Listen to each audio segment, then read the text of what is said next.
Ketemu lagi dengan Ibu sini di kelas 5. Hari ini sebelum memulai pelajaran kita berdoa terlebih dahulu yang dipimpin oleh ketua kelas. Ketua kelas ini silakan memimpin doa.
Belajar semuanya sudah siap? Siap. Jadi hari ini Ibu akan menyampaikan materi belajar kita, yaitu tentang teknik lingkungan, sahabat. Nah, hari ini kita belajar tentang lingkungan atau tentang alam ya. Di sini Ibu sudah membawakan media gambar yang akan kalian amati. Nah, medianya ini gambarnya. Di sini gambar apa? Ada yang tahu?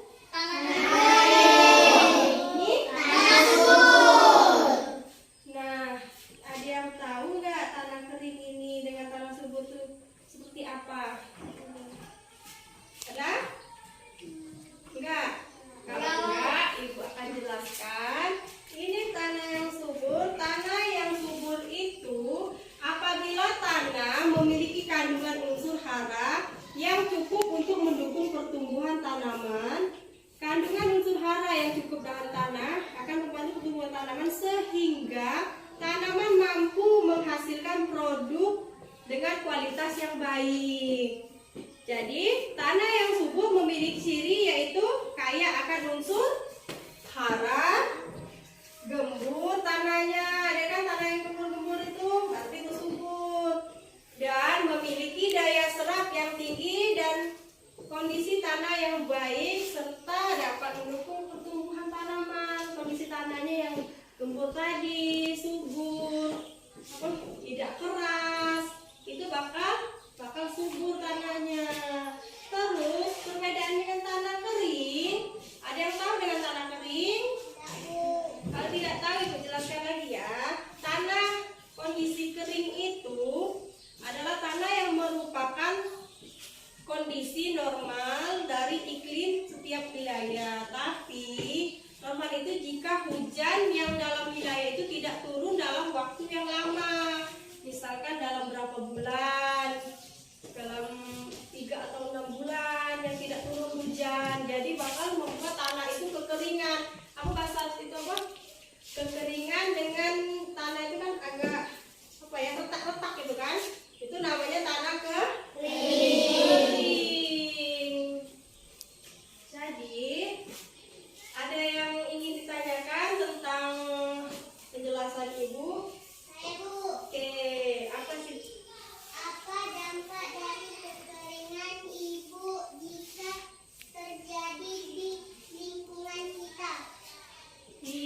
dampak kekeringan bila terjadi di lingkungan kita? Ada yang mau jawab nggak? Yang lain? Ada yang tahu sebelum ibu yang jawab? Enggak ya? Enggak. Baiklah, ibu yang jawab. Salah satu dampak yang harus diwaspadai adalah kurangnya sumber air minum. Seperti biasa masyarakat kita itu terbiasa meminum air hujan. Jadi kalau tidak hujan, air minum kita terbatas. Terus jika sumber air minum tidak tercukupi dengan baik, manusia akan mengalami dehidrasi. Ada yang tahu nggak dehidrasi itu apa? Nggak tahu? Enggak, Bu. Dehidrasi itu adalah di mana di dalam tubuh kita itu kekurangan cairan. Kekurangan cairan itu ialah disebabkan oleh kurangnya air minum, yang mana sangat berbahaya bagi kesehatan tubuh. Iya benar, tubuh manusia. Jelas? Nah, terus ada yang mau ditanyakan lagi tentang lingkunganmu? Ya, Leo. Apa Leo? Bagaimana kekeringan itu terjadi, Bu? Kekeringan itu terjadi itu bagaimana? Kekeringan itu terjadi melalui beberapa faktor ya, yaitu faktor iklim atau disebut cuaca. Cuaca yang kita berubah-ubah, terus rendahnya curah hujan yang membuat tanah itu menjadi kering dengan jumlah waktu yang lama. Jadi tanahnya kering dan retak karena tidak turun hujan dari waktu yang lama. Oke, selanjutnya ada mau ditanya lagi? Enggak, Bu.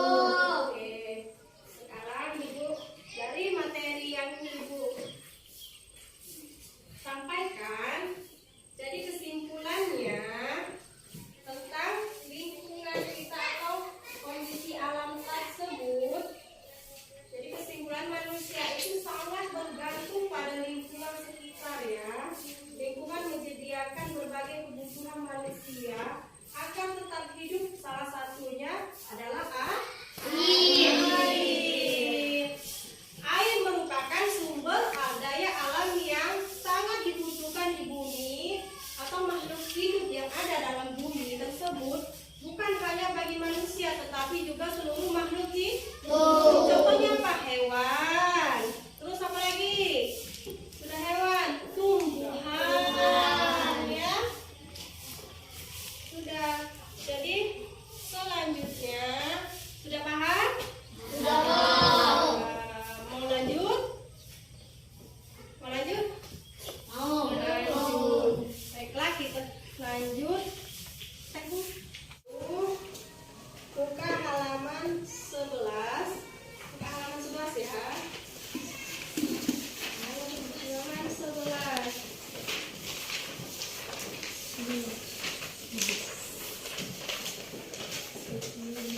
Kalau di buku kalian halaman 9. 9. 9 ya. Sudah? Sudah, Bu. Sudah. Kalau sudah, di situ ada bacaan tentang siklus air. Nah, di sini siklus air ini Ibu akan membagi kelompoknya teman sebangku ya. Nah, yang ini sebangku ini ya, sebaris ya. Ini sebangku. Jadi kalian bekerja sama dengan membaca dulu. Ibu kasih waktu 5 menit untuk membaca bacaan siklus air itu, dan kalian jawab pertanyaan apa yang dimaksud dengan siklus air. Terus jelaskan tahapan terjadinya siklus air itu seperti apa. Kalian baca dulu, kalian kerja sama dengan kelompok kalian, teman sebangku kalian, terus kalian bekerja sama dengan teman sebangku kalian dalam mengerjakan diskusi tentang siklus air tersebut. Maka jika ada salah satu kelompok akan membacakan hasil presentasi kerjasamanya ke depan ya, perwakilannya saja. Siap? Oke? Nah, sekarang Ibu kasih waktu 5 menit untuk kalian membaca terlebih dahulu bersama kelompok kalian. Ayo berkelompok.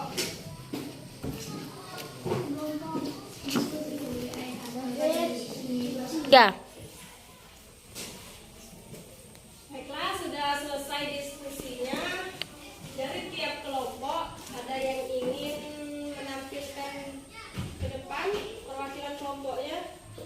Dari pertanyaan Ibu, apa yang dimaksud dengan siklus air dan jelaskan tahapan terjadinya siklus air. Ayo siapa? Kelompok siapa? Hello ya? Ya. Hello. Apa yang dimaksud dengan siklus air? Hello. Sirkul air atau yang tidak pernah berhenti dari atmosfer ke bumi dan kembali ke atmosfer melalui peristiwa pengembunan, kondensasi, presitasi, dan penguapan evaporasi dan terinspirasi pemanas air laut oleh sinar matahari merupakan penyebab utama sirkul air dapat berjalan secara terus-menerus. Oke, tepuk tangan dulu. Yang lain ada yang mau menambahkan? Yang lain ada yang mau menambahkan? Ada? Tidak ada? Kalau tidak ada, lanjut kelompok lain. Ada yang mau membacakan hasilnya lagi? Siapa lagi? Oke, Ija.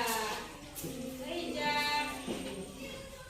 Jelaskan tahapan terjadinya siklus air, Ija. Proses terjadinya siklus air diawali oleh sinar matahari yang memanaskan air di permukaan bumi sehingga air menguap evaporasi ke atmosfer. Hilangnya uap air juga dapat berasal dari tumpuan uap. Air akan mengalami pengembunan, kondensasi karena perubahan suhu yang semakin dingin menjadi titik-titik air atau serpihan es. Titik-titik air dan serpihan es jatuh ke bumi. Presipitasi dalam bentuk hujan, salju, es, atau bakar berabu. Oke, sudah. Tepuk tangan.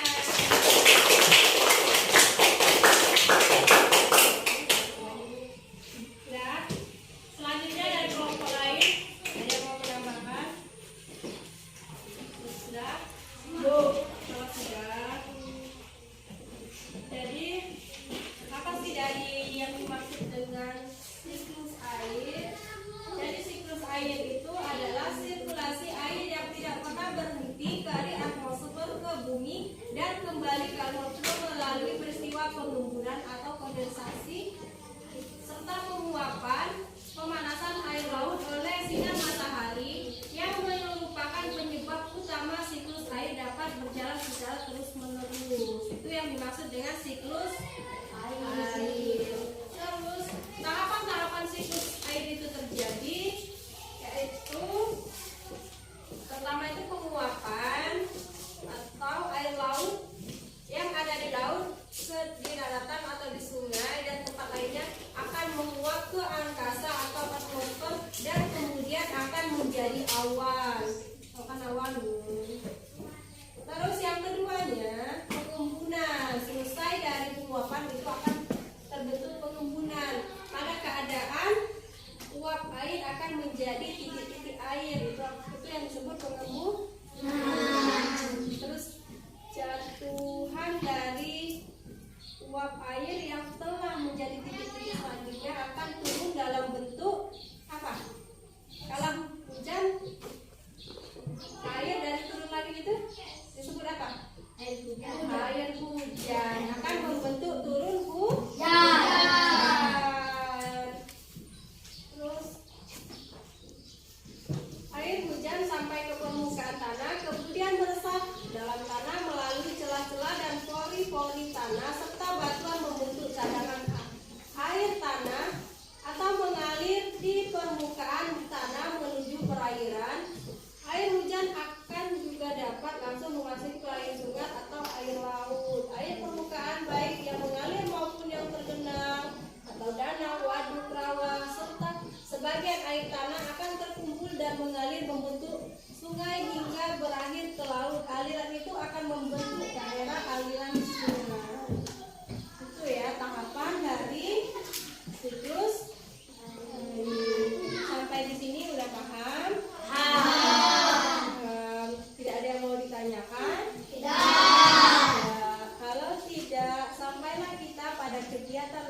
kepada Allah itu kita